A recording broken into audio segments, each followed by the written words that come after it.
good evening, and happy grand reunion, Ginyangan Association Abroad.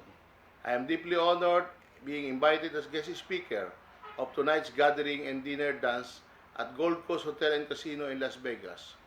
Much as I wish to be there and share a joyous moment with you in that very special occasion, I left no option but to extend my greetings and message through this video.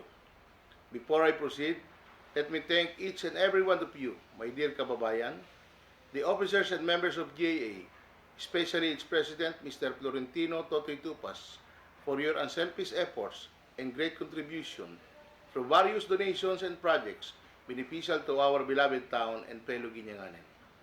As I truly inspired by what your association has been doing for the good of our kababayan, nais ko pong banggitin ang ilan sa mga proyekto at donasyon ng inyong samahan sa ating mga kababayan, lalo't higit sa mga estudyante at mga paaralan dito sa ating bayan.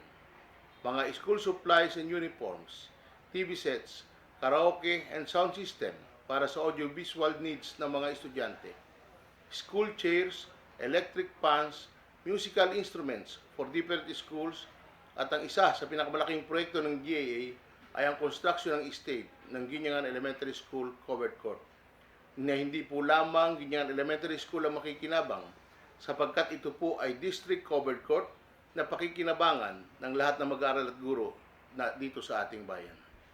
Gayon din po sa tulong ninyo sa mga biktima ng Typhoon Glenda last year na binigyan ninyo ng mga sibid para makapag-umpisa silang muli ng hanap buhay at materyales upang i-repair o gawin ang kanilang mga nasirang tahanan.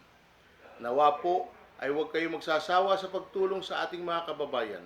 Bagamat alam ko na hindi po madali ang buhay sa Amerika, pero naglaan pa rin kayo ng tulong sa ating bayan. At kahit malayo po kayo, ang puso ninyo ay nananatiling nasa Ginyangan. Maaasahan din po ninyo na patuloy ako magsisikap na makahingi ng mga proyekto sa national government para sa pagpapaunlad ng Ginyangan.